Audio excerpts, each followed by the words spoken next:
We should do a podcast. Let's do a book. But not about poops. It'll come up. There's at least going to be one poop thing. There's no poop in this. I know, but we'll find it. The main character is a robot who, as best I can tell, doesn't poop. We just found it. It's a question. We're going to find it. We found it already. Okay, hold on. Let's do this thing. Wait, what do I say? Hi, You just say your name. I'm Sarah. Yeah. Hi, I'm Sarah Stockdale. I'm Rick Buick. I'm Andrew Corway. I'm Tommy Guy, and this is Pagenerd. I love how you say that, Tommy. It has so much enthusiasm.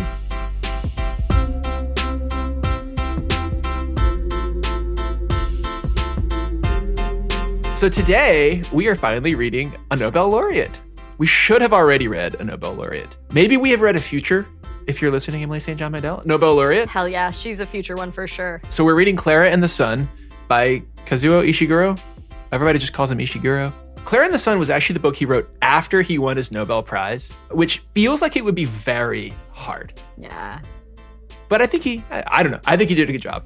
So super briefly, who is this guy? So Ishiguro, he was born in Nagasaki, grew up in England, writes in English, and his books have I don't want to say ponderous. They've got like a tone to them. Ponderous is a great word for his books, I think. Ponderous? I think ponderous is a great word, yeah. There we go. There was the New York Times book review for Klara and the Sun. The sentence was, banal language is redeployed with sinister intent. And like, number one, I wish I'd written that. And number two, I wish somebody wrote that about me. That's Ishiguro in a sentence for sure. You know, he's Sir Ishiguro. Sir Ishiguro. If you win a Nobel Prize, they're going to definitely knight you. Is it a sword? Do they do a sword? I think it's still thing? a sword. It's a sword tappy tap. Shoulder, Yes, tappy tap. head? You kneel. Shoulder. I don't know. It makes me want that though. Because of the sword Does part. it? Not because Yeah. I don't need to be knighted. I just want someone to tap me with a sword. Okay, serious question. Do you get to keep the sword? No chance. I want that sword, though. It'll be a dull sword so that you can't actually do anything. Yeah, a dull sword. I mean, because they had like a 1,000-year-old woman dropping this sword on people's shoulders. If she cut off the arm of a famous person, it would make the news. What an honor, though. I got knighted by the queen. She took my left ear. You know what? No better honor. Anyway, let's move on. What a weird flex. So Sir Ishiguro, in my mind, I like to describe him. You know, we the first book in Pagenerd that we reviewed was Project Hail Mary by Andy Weir. Andy Weir is really good at telling stories, but he tells commercial stories. Tommy, you kind of pointed out that his books are like scripts for movies, right? Very explicit. You kind of know the plot, very plot driven. Ishiguro is not that. He's on the other end of the spectrum. He's very literary, which means he doesn't give a shit if you're not following along, right? He drip feeds you information. I think he does it really well. Maybe part one, you're like, what the hell's going on? And by part 2 or 3 or 4, you're like, oh, okay, I'm starting to get a sense of what's happening. I wouldn't say you always are 100% confident.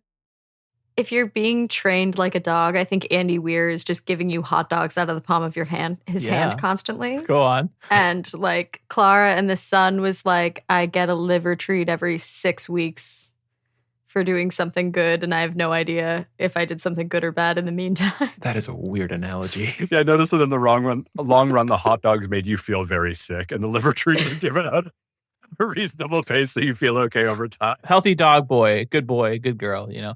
Okay, so he's also, Ishiguro is known as like somebody who kind of bends genres.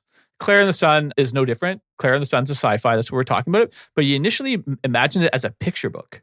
In his mind, this was a children's story he was telling for like 6 to 10-year-olds. Apparently, he spoke to his daughter. And she's like, what the fuck are you talking about, man? This is not a kid's story.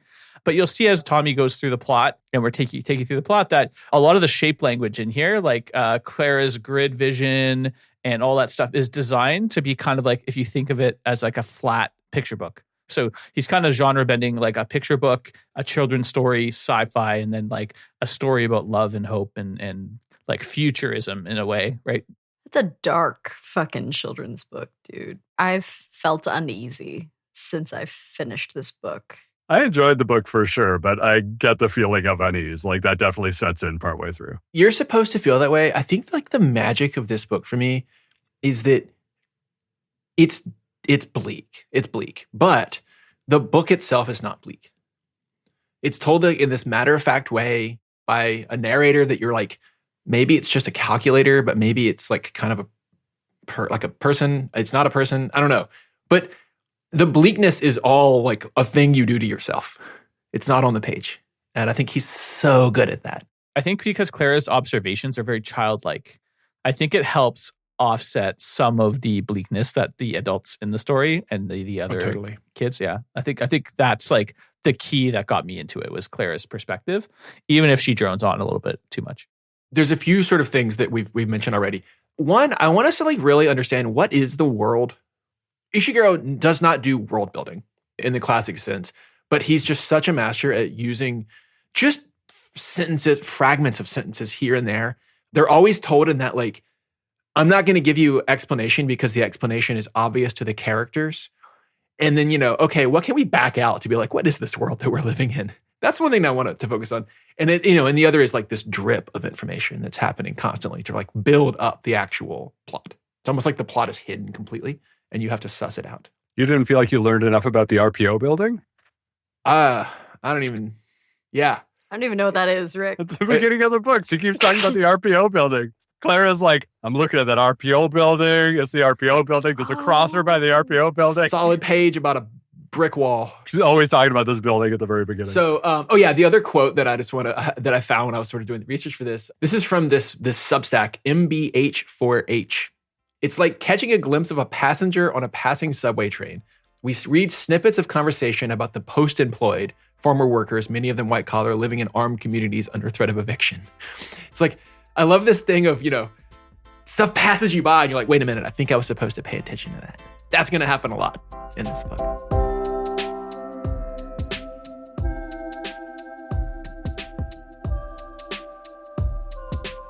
All right, anyway, who is Klara?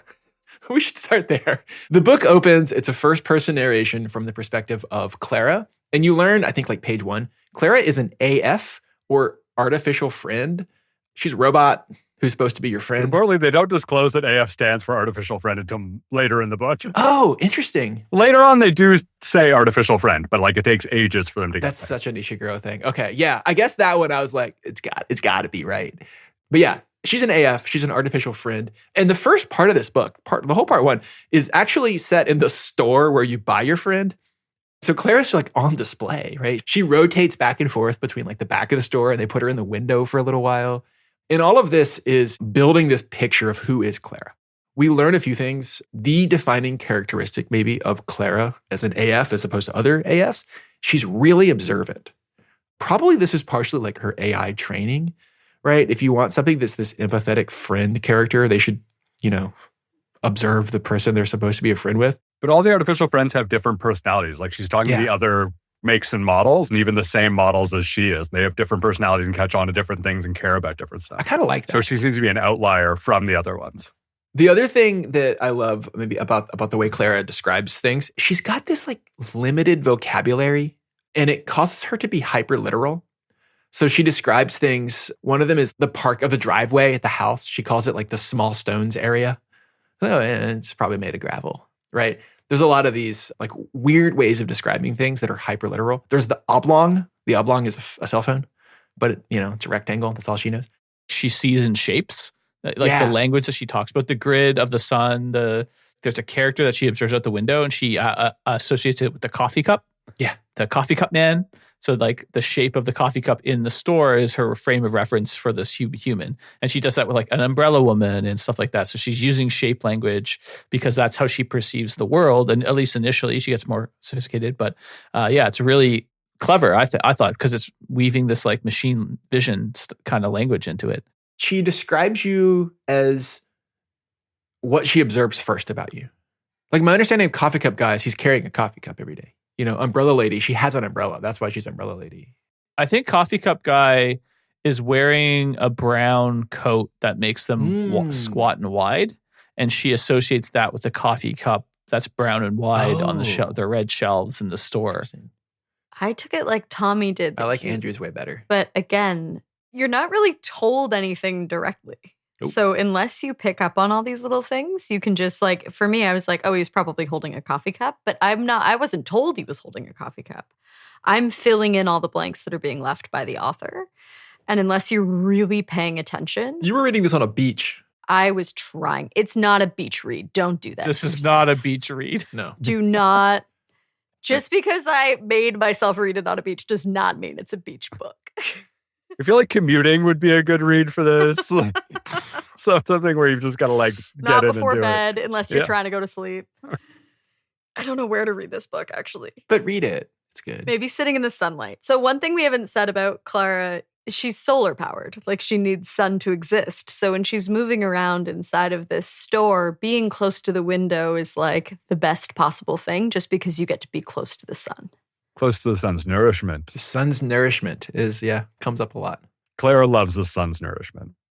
In almost like a religious sense. And like that's slowly fed to us as well. But even from inside of the store, you get this like sense of worship around the sun.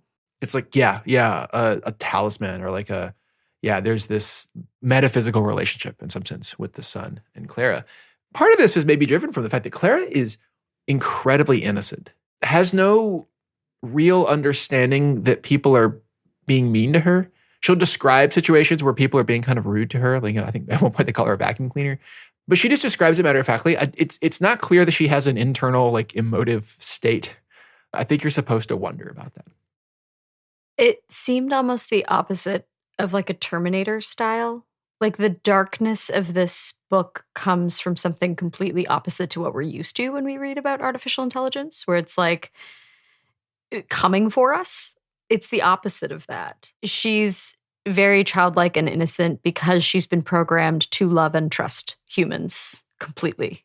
And as we are seeing people treat her badly and treat each other badly, she's describing it but not categorizing it like that because she has been programmed to be so subservient and so loving towards humans that she's not going to, turn on us and kill us all. It's actually the exact opposite. She doesn't have any rights or even any understanding of what that would mean. So far, nothing has happened. We're almost at the end of section 1. What? We've learned a lot about Klara, and that's what we've learned. We're just like hanging around a store all day. It's boring, but like, Klara's life sucks. She's just like in the storefront, and you pick up on that. Well, no, she also has an experience with the Cootings machine. You're not going to talk about the Cootings machine? What Talk a about name. we should talk. We're just going to come back up. Cootings. Cootings. What a ridiculous name. I think Cootings machine. Cootings. I think it's a paver. I pictured like a construction machine that's like, causing pollution, but kind of just like a normal road paving. It belches diesel smoke or something. The key thing, though, it's not the pollution for Klara. It's that the store doesn't have any customers for a while. So she associates pollution as bad, not because pollution is bad, but because pollution makes the store less effective. I think it's more, at least the way that I took it, it's because it blocks the sun. Yeah, I think it blocks the sun too. Yeah. I think both for sure, but It blocks the sun. She feels weak, and there's no customers There's no around the time of the customers. Kudu issue. So like it's bad for a number of reasons, but I took it as like she needs and worships the sun, and this thing is blocking out the sun. sun's nourishment, so good. Cootings machine, the worst. The Fuck worst. you, Kuding's machine. Yeah, we've arrived at enemy number 1. And then the only other, like the important thing in some sense that happens in this chapter is we meet this girl, maybe like 13-year-old girl named Josie. Josie sees Klara in the window. They sort of have an interaction through the glass. There's sort of a promise made, like, I'm going to come back for you. And we learn that Klara wants this thing to happen. She does have like desires. It feels like months later, Josie does come back to the store. Josie's got some sort of health issue going on. This will be a central piece of the plot. She's got balance issues. She sort of walks funny. Klara, being hyper observant, picks up on all of this. And so when Josie finally comes into the store to buy her friend, her mom, who's like, I picture like mom in like an 80s pencil suit, type A, probably like a lawyer or something. High level business uniform is what it's described as. High status. Yeah, she is a lawyer. Oh, she is a lawyer. Okay, there you go. Yep. Andrew, despite sleeping not at all, read this book better than us. I did the audiobook and I read it because when the baby's sleeping, I can't put headphones on. So I read. And then when she's awake, I use headphones. So got there you go. two perceptions. We're glad you yeah. did. You're the fact checker. So mom, I think her name is Cassie. We learned this way late in the book. Her character name is Mom.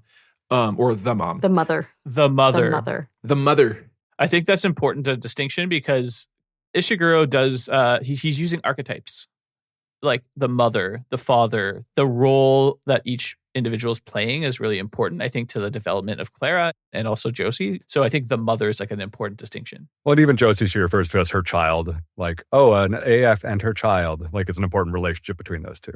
Yeah. My feeling is you're like imprinted onto a child. Like once Josie picks out Klara, that is her person. I got anxious because even for the first time, like, is Josie going to pick up Klara? Is it going to be some like other douchebag that picks it up? Shouldn't call a kid douchebag. Yeah.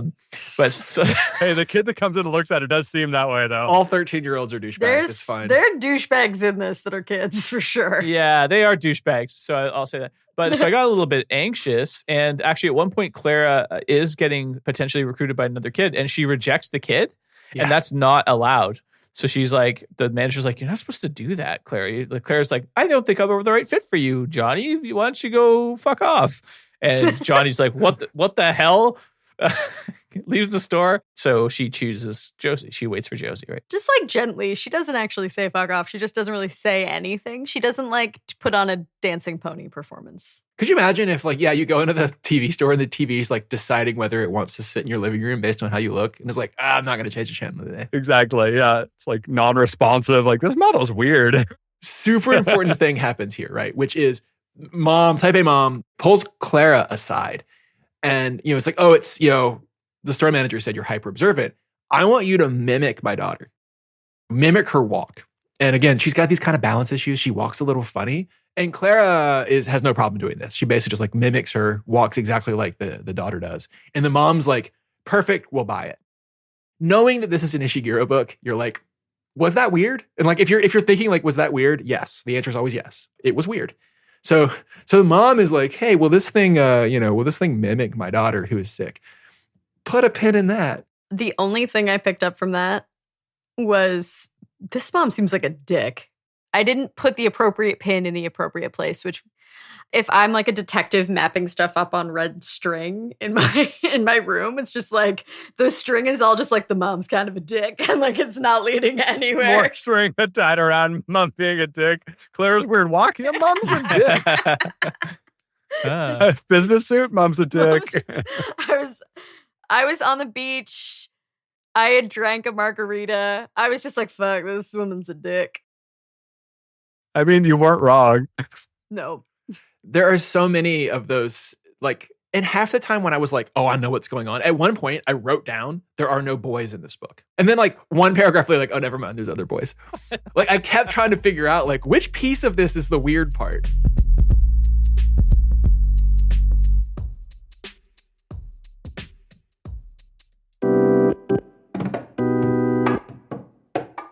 Hello, it's producer Jay here, shouting out one of our favorite local indie bookstores.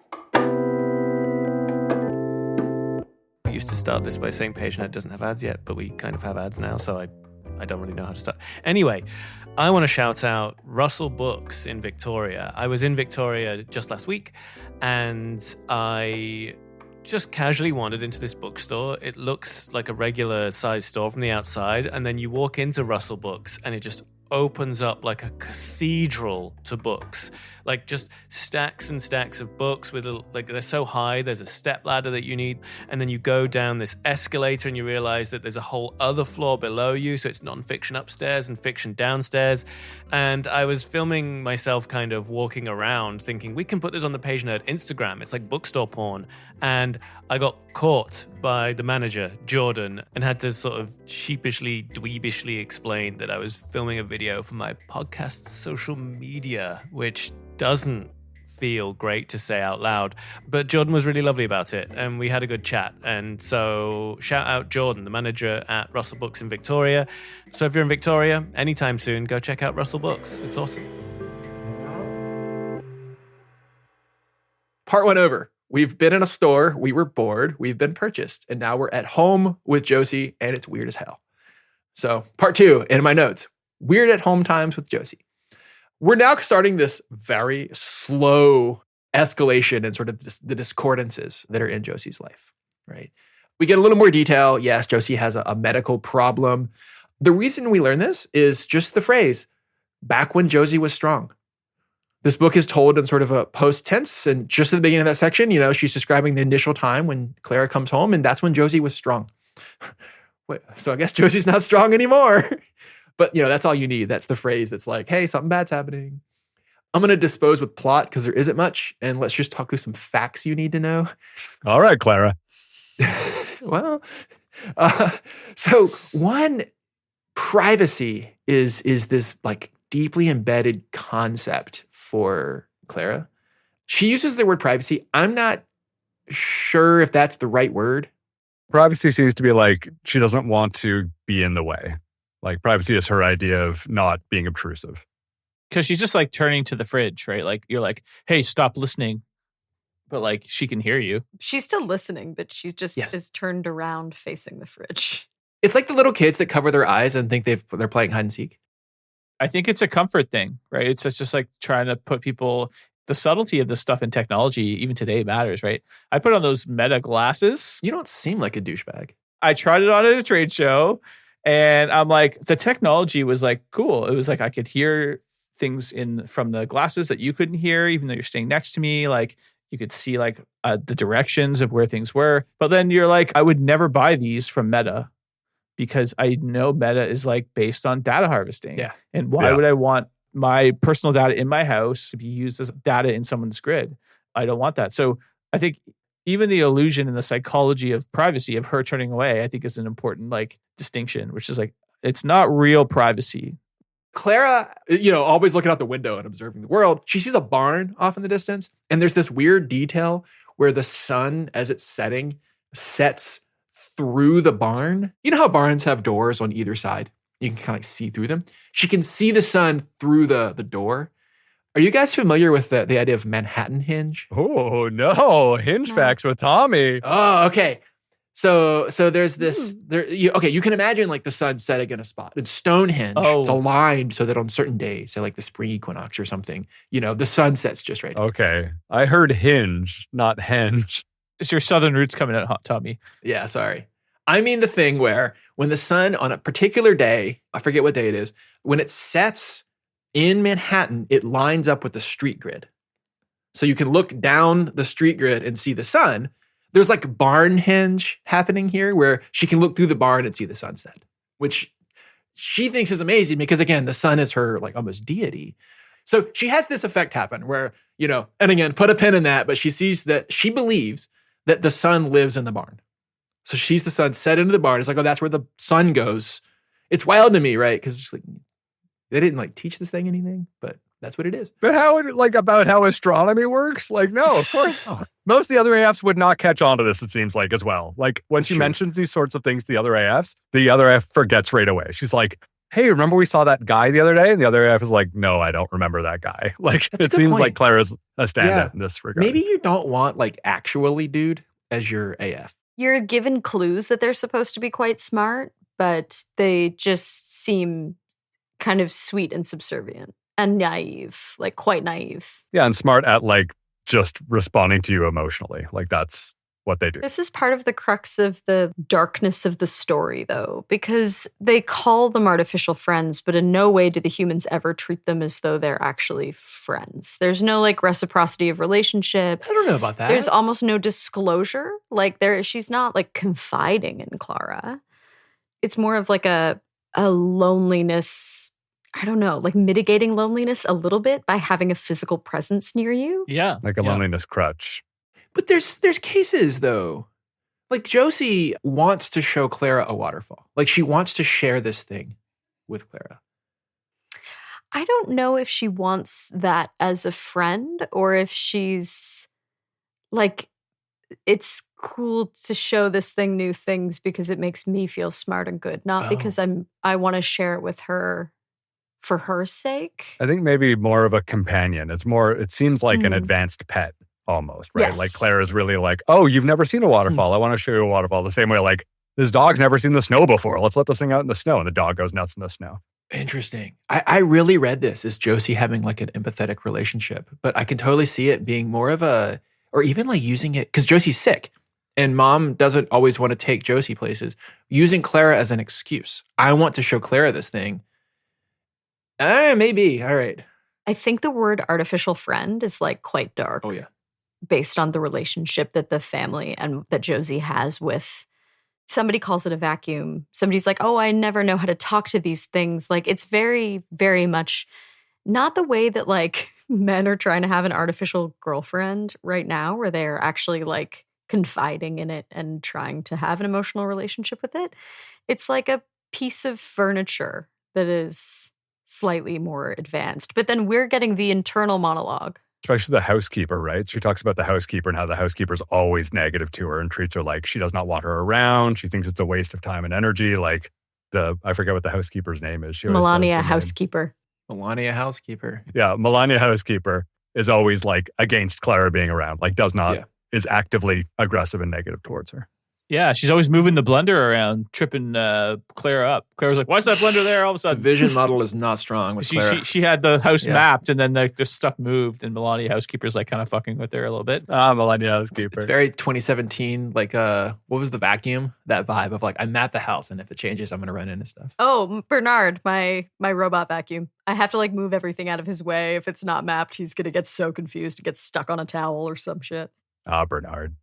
They do treat Klara as though she's the robot vacuum. They do. But she has an internal life, and it's so upsetting as like someone who is listening to the internal life of this thing that no one assumes has an internal life. Or doesn't. They don't give a shit. They don't care at all if she does or doesn't. I had the same observation, and I think it stems from like the mother and Klara. Like the mother isn't always very nice to Klara. The mother is a dick. That's where my string is. Yes. The mother's a dick. Stays a dick. It's kind of explained more why the mother is a dick and standoffish to Josie as Josie's sick. There was another daughter named Sal that passed away. So it sounds like it's from the same thing that's happening to Josie. So there's a process that makes kids what they call lifted, which means they're kind of like smarter. They're essentially trying to compete with these AFs and these machines in society. You have to be able to compete. So they go through a process called lifted. They don't just explain exactly what it is, but it just gives you like super intelligence. At the end of the book, you're finally told it's some sort of genetic modification. Yeah, and it killed Sal. Like it's a process that parents elect and pay for to put their kids through whatever genetic modification. We assume, I'm pretty sure it's just assumed it's just intelligence. That's what I assumed reading it. I don't think it's explicitly called out. And like Rick is Josie's best friend and next door neighbor / kind of romantic partner. I don't know. Clara's pretty naive, so it's hard to figure it out. And he seems actually very intelligent, but hasn't had the genetic process. So we kind of see both. We see this kid who is like really sick, like really like kind of dying for a lot of the book. Because of a genetic modification, her mom elected to give to her even after it killed her older sister, which as a parent, I'm like, Jesus fucking Christ, what? A child being unlifted in this world is basically like a poverty sentence. They're not going to succeed. They're not going to have it's going to be a struggle. You can't get into college. Yeah. So she, instead of putting Josie through that, she's decided to go for the lifted treatment. So the mother is like, remembering, I guess, what happened to Sal, seeing what's going on with Josie, and I think to protect her own mental health a little bit, she's a little bit nasty sometimes. She puts people on the spots with like accusatory questions and things like that. So I don't think it's a surprise that you picked up on that, Sarah, because I think what's going on is like the mother can't really be there all the time for Josie the way that maybe she wants to. So she's gotten this companion robot, but the companion robot is just like a service. There's a couple weird moments in retrospect when you kind of understand what you're being led to, which we haven't fully gotten to the dark twist of this. But like the waterfall thing, Josie's like, I really want to show Klara the waterfall. This is a place that my mom would take me. It's like, it's beautiful. It just really feels like a good childhood memory thing. And I took it as like she's using Klara as an excuse to get her mom to spend this time with her and take her to this place. I read that the same way, Sarah. Same. And then Josie gets too sick, and the mother takes what everyone's calling like a vacuum cleaner to the waterfall. Alone.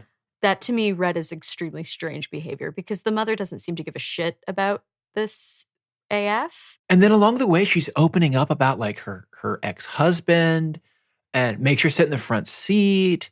Weird. My first reading of it before I kind of understood the like twist of the book was like, holy shit, this is such an abusive parent. To the point that as punishment for this child being sick, I'm going to take your companion instead of you. Yeah. And it's a process that like she elected for Josie to have. Like it was out of Josie's control. Yeah. Josie did not get to choose this. Her mom did the thing that's actively killing her. I made this decision. Now I'm punishing you for it. I found that like devastating. I was still so bored, but devastated and You were bored. bored but devastated. Just wait till we hear about that Koenig's machine. Yeah, like the drama is like, oh no, they paved the sidewalk. This book is so horrifying, and I was so bored. So we have talked about this lifted thing. I hate the Koenig's machine. We've talked about the lifted thing as we would think about it as like, you know, hopefully somewhat well-adjusted humans. I think we should point out though, in Klara's world, it's weird not to do it. Right? There's this meeting they have. They call it an interaction meeting, which is a like really dystopian way to describe anything. Cool way to label a bunch of kids getting together. A fucking weird ass play date. Like the weirdest play date. It's like at work, anything we do, they call it a morale event. And I'm always like, ugh, I don't like it. But this is, you can see Josie doesn't go to school. Like she does all of her learning remotely, right? So you can see like this being an interaction meeting, like in this world, this is a weird thing for kids to get together. Yeah. So if you're like an upper middle class person, you do online school via your phone. There is mention that there are public schools and they're shit. They're like they're borderline dangerous. Rick was in one because Rick, by the way, we should mention. Oh, we did mention Rick is like the neighbor / boyfriend / future husband. And we do get observation from Klara about Rick's house, and it is very clear that they have different social statuses. It's run down. Klara is just innocently describing Rick's house, and she's like shit talking it. Matter of fact, the roof is kind of shitty, and the porch is unkempt, and there's spiders. There's a bunch of spiders everywhere. There's no gates and bricks. Like, yeah, it's kind of garbage, and Klara's just innocently discussing it. But I was like, wow, that's a little mean, Klara. Klara shade is the best shade. Yeah. Because she's not trying to shade anyone, but we're reading it as it's shade, heavy shade. This is my second read through of the book, and I couldn't help but notice this read through that like I actually think it's a little sad that like Josie got Klara, because if you actually think about it, Rick kind of needs Klara a lot more based on his circumstance of like not being and actually they hit it off, right? They actually start to have a more of a bond as the story progresses. So we meet Rick in two sort of ways in section 2. The first is Josie and Rick meet up outside and hang out because they're neighbors. Rick is building drone birds. This is like his hobby, is to go and put together drone birds. Again, not lifted, not the smart kid, but he seems pretty smart. Rick is like a 13-year-old boy whose dream is to work at like Raytheon. He's like, wouldn't it be fun to build audio surveillance drones that look like birds? And I don't know, man. That feels weird to me. I don't know, man. Kids get into weird stuff. I'm going to build spyware. I don't think that was his goal. I think he just like, that's how you make money and that's how you get ahead in he's a tinkerer. This world. Yeah, you just so, but I thought it was really cool. He has these drones that like birds that they fly in murmuration. It's like synchronized flight, like these little things. That's really cool. Like a drone show. But yeah, eventually it becomes like a surveillance idea, right? It's because of the world. That's how you make money in this world. There's one other thing that I wanted to point out about this interaction meeting, which again, the weirdest play date you've ever witnessed through a robot's eyes. But at one point they talk about throwing Klara and like, should we throw her? Can we throw her? And she starts to talk about the two Josies, which is like the Josie that she has direct interaction with, who seems like kind. And then the Josie that she sees socially, who is a dick, because kids are kind of dicks when they're around other kids a lot of the time. But she kind of just goes along with this whole, like, should we chuck this thing against the wall to see if it can land like a cat? And they don't end up doing it. But there's this like moment where you're like, oh, Josie's going to let them just throw Klara. And do you remember the name of the kid that wants to catch her? No. His name was Scrub. Oh, that is that just... There's this kid on the couch named Scrub. He's like, throw over here, I'll catch her. I'm like, come on, Scrub. Who fucking names their kid Scrub? So to set the scene, Scrub's at the rich kid party. Danny and Scrub, yeah. Scrub is a rich 14-year-old boy. He sucks. They're the rich lifted kids. And it's also, I think, another really like interesting way that the banality of this evil is that like we're listening to them talk about abusing her through her eyes. And she's not commenting on it to us. The horror is that we're ingesting what's happening and we know that that's horrible. She doesn't know it's horrible. And she's just like, if Josie wants them to throw me, like she's ready to get throne. Oh, but Klara goes dark. She like won't respond. Like Josie's friends are asking her questions. She won't respond. So she's like, until Josie tells me to do something, I'm just not talking. I'm not moving. I'm just going to stand here. And so all the other kids are like, your robot sucks. It won't talk to me. And we get the internal monologue of like, Klara just is waiting for feedback from Josie and is just going to hang out until that happens. Yeah, it's actually Rick that saves her. Right, he comes in and he makes fun of Danny. There's one of the kids is wearing a pin, and he's like, "Hey, what's that little baby pin there?" And then the bully like turns around to the wall because it's like I don't know why he's self-conscious about this pin, but he is. No, because they call it like a safety blanket almost. Yeah, it's like his stuffy. Yeah. Baby want a bottle, you know? Baby want a bottle. And the kid turns to the wall and they don't throw Klara in the scene. These are like the breadcrumbs I know he like probably would create drone technology for Palantir. But like I kind of like Rick. Other than and there's a couple interactions later on that I'm just like, if there is a redeemable human, for me it's Rick. It's Rick. But man, the world is against this boy. Okay, quick pause before we keep chatting through this book. This episode is brought to you by Adobe Acrobat. And we love Adobe Acrobat because it actually helps us prep Pagenerd. Most of the time, reading isn't the hard part. It's everything around it. You've got PDFs, random notes, maybe a doc with quotes, a few tabs open. Tommy writes directly in his books. So we have all these show notes, but they're everywhere. It's chaos. Acrobat has this really cool feature called PDF Spaces, and it basically turns all of that into one organized, searchable knowledge hub. You can pull in PDFs, links, even other docs, and treat them like a shared workspace instead of a pile of files. But the interesting part is the AI layer on top of it. You can actually ask questions across everything in that space using a pre-built or personalized AI assistant, like, what are the main themes here, or where does this idea show up? And it'll give you answers with citations that link back to that exact spot in the document. You're not just guessing, you can actually trace it, and it's not a hallucination. That would have saved us so much time. If you're working with other people, you can all be in the same space, highlighting, commenting, building on each other's notes instead of sending 12 versions of the same doc back and forth. It's less, where did I put that? And more, oh, everything's here.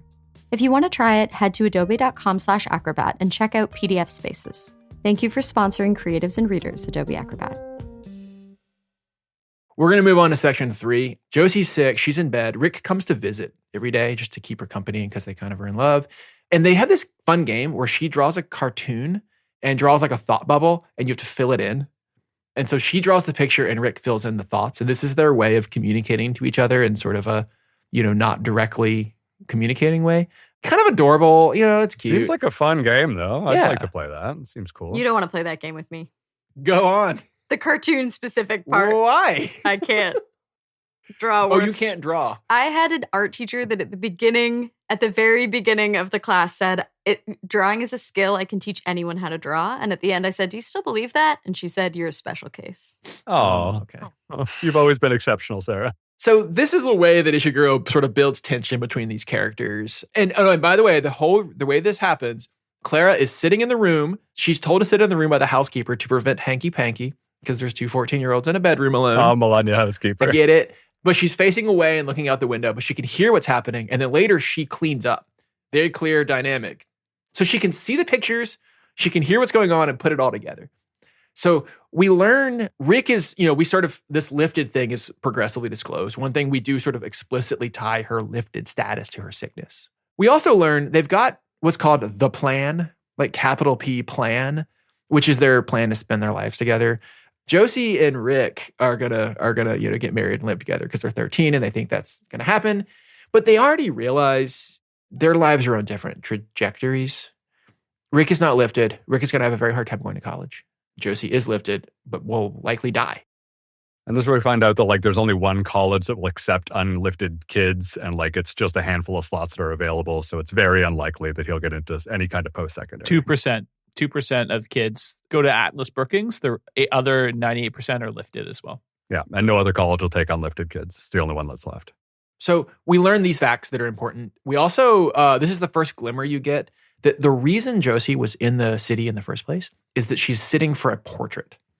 And again, this is told at the time as just she's sitting for a portrait. They're going to put a picture of Josie above the mantle or whatever, and she's got to go and get her picture taken for the portrait. Multiple sittings. And you're like, they're rich people. Maybe that's what rich people do. I don't know. But Rick's like, there's a vibe here. I don't like the guy. Something's off about this portrait thing. And, Josie's like, what the fuck are you talking about? Well, Melania calls it out too. Melania housekeeper is like, yo, you should not keep an eye on this dude. Everyone's getting bad vibes. His name's Capaldi. Capaldi. Is the guy Capaldi. doing the portrait. Yeah. Like for some reason I was immediately like, ugh. Yeah, everybody gets, Ishiguro does not hide this one. If he's trying to, he does not. When you get to his studio, it's like a porn studio. It has lights in the couches, and like I don't think it's like actually, but the way that Ishiguro writes it, it's like very reminiscent of like a porny studio-y like. Yeah, big thing. casting couch vibe. I didn't pick up on that. Yeah. But now that you say it. Big overhead lighting. Ew. No art. Ew, No very guys. little furniture. I like this even less. Dude, Capaldi sucks. Ew. Capaldi sucks, man. He's 52. Clara's really good at guessing ages. She's 52 with just like a big beard and bald and like builds, we'll get to it, but like portraits of girls. My favorite description in the entire book is Capaldi has a beard, a bushy beard, and he's like always stroking it. Ew. And Clara's like, he mustn't like the texture of his beard. He keeps fussing with his beard. Like he's rustling his beard. I was like, oh, that's funny. She was like, Ew. she was confused by it too. Okay. Where are we? I don't know. The 13-year-olds get mad at each other. It happens. Klara goes over to Rick's house to drop off a makeup letter. This only happens to get Klara over there in the plot, where we learn a few things. First thing we learn is that Rick's mom is batshit crazy. Clara's also been trying to get out of the house because she's got some agenda that she wants to get to. She wants to go and talk to the son. She wants to go to the fucking barn. She's very focused on the sun. Again, if there is a god, it's the sun. It's the son. And he lives in the barn, and I'm going to go to that barn, and He I'm going lives to in the ask barn. the son to heal my kid. Luckiest person ever. She got picked by a kid who lives next door to the son. Madness. Incredible. You know, that could have gone worse. But we have kind of forgotten to let you in on something that we're like slowly learning about Klara, is that she actually thinks she could heal Josie, but it's not revealed how. But we know it's to do with the sun because that's like the only thing that heals her. So she has a secret plan to heal Josie. And so part of her going over to Rick's house is like she's starting to execute her secret healing plan, which again, as a reader, is so devastating because you see how deeply this robot cares for this kid and how little anyone gives a fuck about this robot. Like, Yeah, Klara would do anything, literally anything, to save Josie. Quickly, she goes over. She learns a few things from the mom, who's crazy. Rick's mom. I mean, the house is like in disarray. You can tell this is just like an adult who does not have their stuff together, right? They don't think Sal's dead. What? Sal is the Josie's older sister. Helen doesn't think that. Yeah, the mom doesn't think that. Rick's like, she's dead. The mom is like, no, I don't think she's dead. I saw this scene where Chrissy, who is like, you know, Josie's mom's real name, and a daughter sort of emerged from the prairie. You know, they're in this like prairie area with tall grass. They emerged from the tall grass together. And then Josie's mom pulled the daughter back into the grass. I saw this happen. I'm pretty sure it was Sal. So I don't think Sal's dead. You're just like, what? And she's like, Rick saw it. Rick was there. And Rick's like, Mom, I don't know. Maybe it was weird. Like, you don't know what you're talking about. Yeah, it was dark or something like that. Guys, I had a margarita when I read that part for sure. I don't. Yeah. You don't remember the mom carrying a weird daughter-shaped body around? Don't like that. Rick's mom, Helen, thinks that the mom has kept Sal in a secret room in the house or something like that. Like the mom has like this wild theory, but Rick does corroborate that like they saw Chrissy and she was clutching something. Helen says it looked like Sal, and this is a good 2 years after Sal is supposed to have passed away. So she thinks that Sal's locked up in the house somewhere. And that's just like that's again, one of these, like, it takes 2 inches of text, but like, well, that's weird. Come back to that.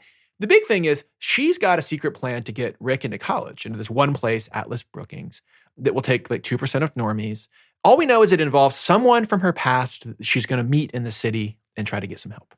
So she needs to get to the city, and she's going to get a ride with Josie the next time she goes for this portrait. And these things are all coming together. And the other one is she's like enlists Klara for 2 purposes. One is to tutor Rick, which is funny because Klara thinks the son lives in a barn. Right. And she can help with his like advanced algorithms for drones. She doesn't even know how the solar system works. What Right. the hell?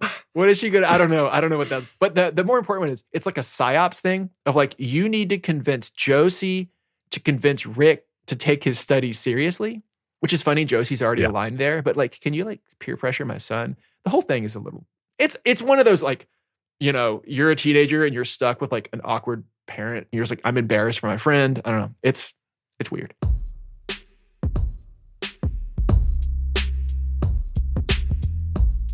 Klara goes to the barn. Klara wants to go and talk to the son about healing Josie, and she thinks that the son lives in the barn. So she wades through this tall grass. Rick helps her. There's a nice poignant scene. She gets to the barn to talk to the son. I think the visual here is like the barn's full of like hay moats and the sun's setting. And she finds like this old folding chair. So it's this robot sitting in this folding chair as she's getting blasted by the sun's rays. I was kind of having this warp speed Star Trek vibe, but like with the sun's rays. I think Ishiguro did such a great job of transforming this barn into this like spiritual, sun-laden. Well, and Claire's also like seeing visions of her past. Like she sees the red coffee cup shelf from when she was at the store. She sees the like all sorts of weird stuff in the barn. She's having a religious experience. She is. She's having a religious experience. Yeah, it's a great way to put it. In 2025, we call this or 26 now. We call this a hallucination, right? You know, you've heard of this idea that like LLMs can just make shit up, and we call it a hallucination. She's doing this very religious. She's in a temple and she's doing this thing of like free associating things from her past, right? This is a beautiful scene. And she is doing this, like she's pulling together all these threads from her short existence. And what is the worst thing that has ever happened to Klara? Other than almost being thrown, actually in her head, the worst thing is the Cootings machine. It's the machine that was paving the pavement outside of the store that made the sun go away and that made nobody come into the store. Well, and she also saw the cooting machine save someone. So there was the beggar man and his dog. No, the sun saved. The sun saved him. Yeah, sorry. Yes, she saw them and they looked like they were dead in a doorway. And then after the cooting machine was gone, suddenly they were moving again. So she's like, I've seen someone saved by this before. She believes that the sun saved this person after the Cootings machine left. The Cootings machine makes pollution. And so she hallucinates herself into an eco-terrorist. She decides that she needs to go and destroy this machine, and that will convince the sun to save Josie. She makes a deal with the sun. Yeah, she makes a pact for sure. I'll go kill the Cootings machine, and in return, you will save my Josie. But it was a conversation in her head with herself. Yes. Or was it? Or was it, Tom? Was it? Hold on. Hey, if you're going to worship anything, the sun's not a bad choice. Honestly, Sarah, I agree with you. If there's anything like, you look around and you're like, what's causing all this to be? It's the sun. If you're going to worship something, pick the sun. I mean, every society has a sun deity, right? Helios in Greece. There's Vulcan. There's like infinite names for the sun. It's really interesting that this robot's kind of evolving sentience to some degree. Like, and then the first thing she does is has like this a religious experience with the sun. Invent a sun god of her own. And in the book, it represents hope, right? She has more hope than anyone in the book about Josie's recovery, and the sun is kind of this manifested way. And now, also interesting, like this is the first plot beat we have. Like now we have a plot. There's like actually the plan is to destroy the machine. There's a plan. Yeah, that's true. One of the things that I found really interesting about is like she sort of brings humans into the plan, and they sort of believe her. Like she doesn't tell them exactly what the deal is, but Rick she has a helps plan. her a little bit. Like she's like, if I can just get to the barn, I think I can help Josie. And he's like, okay, I want to help Josie too. And then later on with the father, she's like, I think I can help Josie. And no one actually really questions it. They sort of enable her. I think you see this now with people interacting with AI. Yeah. Where like people don't really know what's happening inside of AI, right? Like it's a bit of a black box. So people are willing to trust these things and think that it knows best just because we don't really understand how it works, even though it doesn't know anything. It thinks the sun it's just lives in a making barn. stuff up. Yeah, it's associating words. Yeah. But like people are willing to trust it because there's no explanation for how this thing really is making its thoughts and putting it together. Well, and one of the undercurrents, one of the reasons that Klara exists is to monitor Josie. And so if she is picking up on something that the mom and the housekeeper aren't seeing, maybe she does know best. I mean, she's this artificial friend. She's a magic thing. And folks are also pretty desperate. It's so strange to me that they're like, it's a vacuum. And also, it has a plan to save my daughter, and I will enable the plan. Ishiguro fucking nailed this. The number of people right now that are like, it's a magic string generator, but also it told me thing. Right? I mean, this is ChatGPT. The next thing that happens is we go to the city. Finally, shit starts picking up a little bit. All of the characters in the book so far fit in one car, and they're all in the car, and they're going to the city. Pause. Why the fuck is anybody driving? They have robots everywhere, and the thing they didn't put a robot in is the thing we put a robot in. We have a human housekeeper. We do. And a robot emotional support, Good point. dog. But they do have a discussion when they're at the interaction meeting and all the grown-ups are talking. They Klara walks at one point, they're talking about how the European housekeepers are still the best housekeepers. So it is like a point Yeah, of they do say status, it seems almost like. Like they are talking about that. The parents are, yeah. Maybe, I bet there's like a status dichotomy, Like there's like, you have a fake housekeeper. If you're really rich, you have a real housekeeper. I wonder if there's like really, really rich, you have a real friend. I hate. Anyway, okay, let's get to the let's You get hate to hiring the a real city. friend? No way. Let's get to the city before I have a second existential Yeah. crisis of the week. We meet actually Josie's dad, who is apparently used to work in a factory, but he was replaced. Doesn't say this, but by a robot. He's late to the meeting. It's just like a classic like divorced dad scene. They all go to meet Capaldi, the sketchy dude. And this was my favorite scene in the book. They go to his apparently casting couch porn scene where he takes pictures and makes portraits.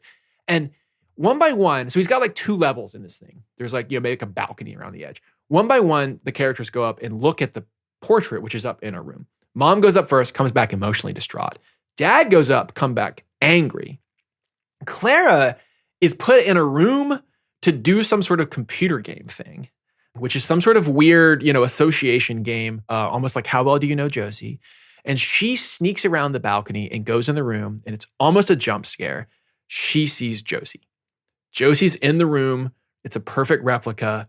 Not perfect. Not perfect. Not perfect. That's true. Her hips are not quite right. And her hair texture is wrong. There's an uncanny valley thing. And I was like, huh. I think seeing an inanimate human hung up by their limbs would be You're like, inanimate human. pretty scary regardless. Very upsetting. Yeah. No matter the context. Yeah. But I had to make it a jump scare in my head. It's only scary when you put your humanity into it, not when if you were just reading it on its own. That's the magic of this book. This book would work if you lived in the world that the book describes. So, okay, we learn all at once the whole thing, right? What we learn in quick order. Josie, if she dies, Klara is going to replace Josie. Or Josie will be continued in her. She will continue Josie. The plan is she's going to wear the Josie skin suit. That's crazy thing 1. Crazy thing 2 that we learn is that's what happened to Sal. So Rick's mom, crazy mom, saw Sal come out of the field, and then Josie's mom grab her and pull her back. That was a robot that was impersonating Sal. Why was it trying to run away? Well, and in the conversation, Mr. Capaldi refers to it as like, oh, compared to this, that was merely a doll, is the way that he describes it. Well, we weren't good at this yet, but we are now, so trust me. Capaldi's gross. Klara overhears Josie say, I definitely don't want you sealing it up the way you did with Sal's. So Josie knows what's going to happen. Her sister went through it. I definitely don't want you sealing it up the way you did with Sal's. I went back and reread the description of the house. Like, is there like an extra room you can't see? I mean, that was Helen's theory, right? Helen's theory was that Sal was like kept in a secret room in the house, buried. And maybe that's true, but it's not Sal. If you just put it in the dark, it'll go to sleep. Yeah, it's true. You can pull it out whenever you want. Put it in the sun for a little while. Oh, it's so bad. yuck. I think Capaldi was like a really good villain. He's not like a typical villain where he's like, he's polite, he's courteous, he's talking. But he's also a true believer. He's Victor Frankenstein. Yes, that's a great He's the guy that's like, we must. What I found really interesting was Capaldi doesn't believe in a soul. He just thinks that we are wiring that he can recreate. But Klara seems like she believes in a soul because she's saying I don't know if I could get to the essence. I think I could do an okay job. I don't think I could do it. I think that the dad definitely thinks that. The dad And it's very divorced dad energy. It's so funny. I have divorced parents. I was like, I relate to this fucking kid. She's like, at one point, Josie's having a burger with her dad in a diner who she doesn't see very often. And I was like, sup. So relatable. But the dad doesn't like this plan and clearly doesn't have very much control or say over these relationships or this family. And he eventually does help Klara get to the Cootings machine. And he's an engineer, so he's able to like help her figure out how to do her eco-terrorism. He's a fascist as well. Helen calls him a fascist, and then it's not fucking explained. We're going out of order, but who cares? There's very little plot. In a little while, Helen, Rick's mom, just no big deal. You're a fascist. Not like accusing him of being a fascist, just in the sense of like, oh, well, you would like this other person because you're both fascists. And like world building mind to me is like, oh, so, I mean, he's a little put off to be called fascist, but not that much. And also, it's completely normal. There are definitely fascists around. Is he one? Well, also, it sounds like he's rationalizing it, right? He's like, well, I'm only fascist because, like, I have to arm myself against these other people. Like, it's getting dire out there. I'm not fascist. I just have all the fascist tendencies, and it's because I have to. Exactly, yeah. Or like, I'm only all the traits that I need to be because it's the way I need to be in this world, right? And it's like, no, you just like are now. Yeah, and in the background of the city, there's like uprisings potentially and unrest going on about all of the jobs and economy being replaced by robots. And I got the hint that like he knew how to blow up that Cootings machine pretty good. Mm-hmm. Yeah, okay, I wanted to talk about this. This robot, who is a friend for his 13-year-old daughter, is like, I need to destroy a paving machine to save your daughter. And he's like, I'm in. Like his prior, like his instinct is like, we should fuck that thing up. He did hesitate a little bit. He did, but like not enough. It's like, I need some more information. Yeah, if the robot starts texting me like, we need to blow something up, I would still be a little bit like the robot's office rocker. So yeah, so father and Klara go find a paving machine, and they disable it. And the way they do this, he just like knows enough to know there's this substance in her head called PEG-9. It's like her brain fluid if she had a brain. It's polyethylene glycol. It's real. It's got a few real uses. 3 of them are laxatives, lube, and also there was a study of using it to make tattoos that can tell diabetics their blood sugar. All right. What? Polyethylene glycol. Also, it's in Claire's head. What is he trying to tell us? I honestly feel like reading these books is like tea leaves. I'm like, what is he saying with using that real substance? Shit. Yeah, it does feel that way. We're going to take your brain lube and we're going to put it in here. And I don't know if you guys know anything about like engines. You know, there's gas engines and diesel engines. If you put gas in a diesel car, it'll kill it. It's kind of like that. Like if we put this fluid in the gas tank, it'll kill the thing. That's the vibe. I thought it would like polymerize and like in the exhaust. There's some science words. Okay. It's like pouring sugar in the gas tank. Don't do that to anybody. It's mean, but that will kill the engine. Don't do that to ICE agents in your neighborhood. Don't do that to ICE agents. Don't. Just blow whistles. And pour sugar honestly, in that basket. Don't do it. Tell them they have a tiny penis. Yeah, like a button on a fur coat. Like a button on a fur coat. Oh, God. That's what it looks like. That visual's never gonna leave me. No, me neither. That's Thank you, forever Andrew. now. Oh, If you're out there, you guys didn't. Okay. Like a button on a fur coat. Button on a fur coat. Jesus Christ. So she kills the Cootings machine. You don't really think it worked because it's immediately replaced. Josie also just gets super sick afterwards. So Claire's like, obviously it didn't work. And there's this, again, we have a very similar moment to the barn where Josie's bedroom floods with this incredible light, like more light than, like it's blind. It wakes her up from her sleep. Everyone's squinting like, oh, shut the curtains. What's going on? Like it's just flooded with light.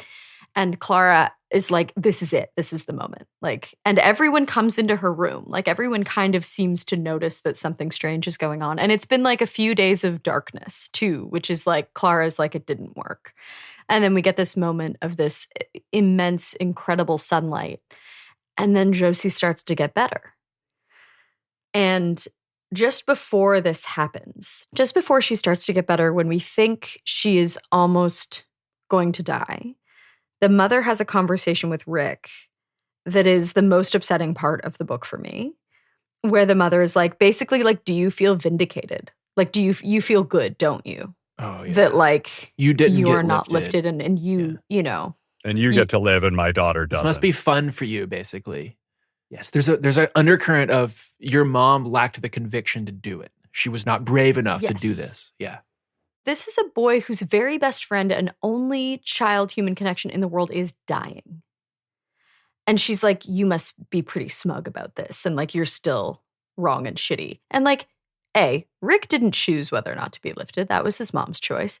And B, what an awful fucking rotten soul thing to say to a child. Absolutely. Rick's like, well, I actually have a message that I'm supposed to share with you when the time is right. Clearly, which means like once she's dead. After the mom has been like turbo bitch, Rick's message is Josie just wants you to know that she loves you unconditionally. And if she had to do over again, she wouldn't have made a different decision. Almost like I'm going to try to send a message to my mom from the grave to absolve her for the decision that she made. And that's what Rick gets to share with the mom after the mom is such a bitch. Oof. That would have felt good to do. Takes the wind out of the mom. That would have felt so good. Yeah. Yeah. And that's when Clara's like, by the way, the sun's out. And they're like, shut up, robot. Let's go. Like, what are you talking about? Go clean the floors. Yeah. But then the sun comes out and like right then is when Josie gets better. I'm still, back of my head, Ishiguro book. Is Josie a robot? I don't think she's a robot. I think the theme here is that Klara had faith and the sun represented that. And, she ran up and she did the sunlight thing and it's a little bit sweet and innocent, but I think she never lost hope. Clara's like, let's open the blinds. The sun's coming out. She sacrificed her brain, her perception. As a hero, she took the juice out and put it in the Cootings machine and that exploded it. She's a hero archetype, Klara. And then she never lost faith, right? And the sun represents faith in this story, the opposite of Capaldi's technocratic hyper-rationalization. So I think that thematically, like, I don't think Josie's a robot, although maybe you could interpret it that way. That's the fun of books. I think it was just like Klara was kind of right. And that's where at the beginning you're like, was she just superstitious? I think the answer is like, did Klara actually know something about the sun that we don't? And because she's hyper aware that, I don't know. In this story, maybe. Yeah, I think you can read it as either just being symbolism or just being like a little bit mystical. I don't know, but it happens. Josie gets better. And then like kind of the end, Josie improves. And now, back to normal teenage life and everybody gets older. And what happens when a 14-year-old and a 13-year-old who love each other very much get older? They drift apart, right? Josie drifts her way. Rick drifts his way, starts hanging out with people in the city, gets more and more into covert surveillance drones, which is just, please, Rick, you're breaking my heart, dude. Come on. But they drift apart. And of course, the sad thing that happens, you're right. What happens to Klara, right? I don't read it as that sad. Like, she starts fading. You don't read it as sad? Oh, they put her in the broom closet away from the light. No, they don't. At the very end, she's in an open field in the scrapyard talking to the supervisor. For a while, she's in a fucking closet. That part is sad, but at the very end, it's not. She's like in a field, and they're like, "Do you want to go hang out with the other Gen 3 AFs?" She's like, "No, I hate them. Leave me alone in my sun-filled field." I don't think she's mobile. No, she's not. When they say, "Do you want to go hang out?" they mean we can pick you up and move you over there. We can like lift you over. They call it the slow fade. The slow fade. Her ability to consume sunlight is now diminishing, so she's slowing down. Yeah. Her solar panels are worse. Yeah. So she's got a window of maybe a year and a half of memories. That's all she has. That's all she is. And she can just ruminate over those until she fades. That's her future. There's a moment when she's in a junkyard. It's a junkyard. It's a junkyard. We call it a field, but like she's in a junkyard. Yeah.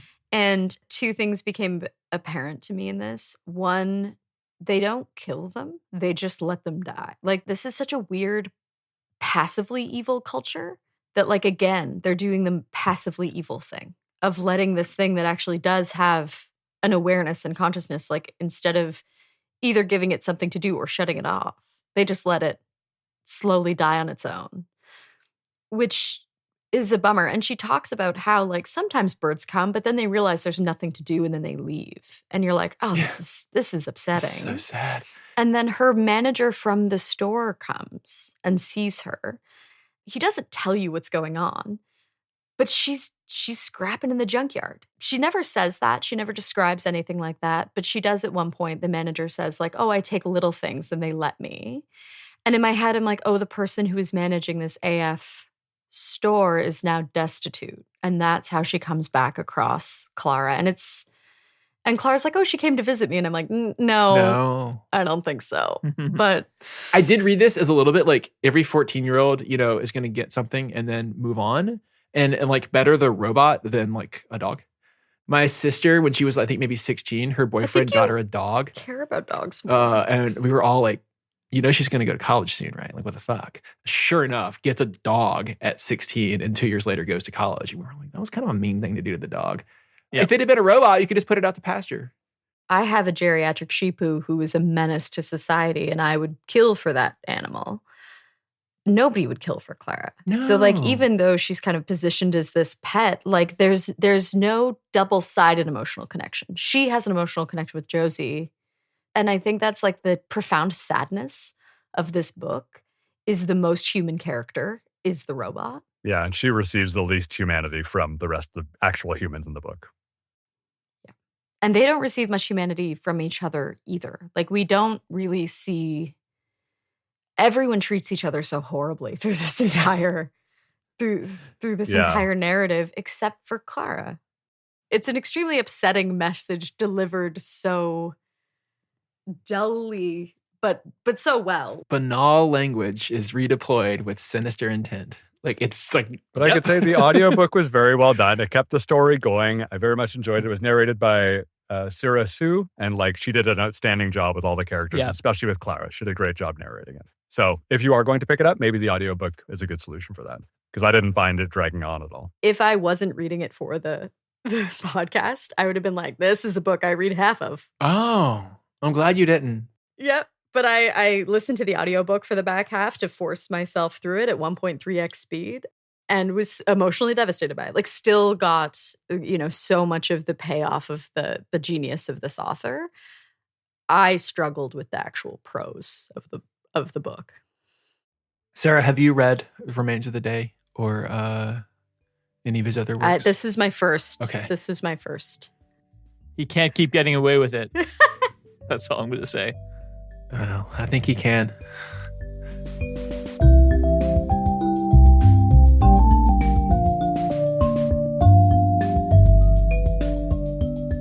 Pagenerd is Sarah Stockdale, Richard Vueg, Andrew Corway, and Tommy Guy. Our producer and actual friend is Jay Coburn. Next, we'll be reading Aurora Rising by Alistair Reynolds. Confusingly, he first published this book as The Prefect, then he renamed it to Aurora Rising, which shares a name with a different science fiction book. You can find the right Aurora Rising, along with all of our upcoming books, and support local bookstores at pagenerd.com. Happy reading! Like a button on a fur coat. Thank you, Andrew.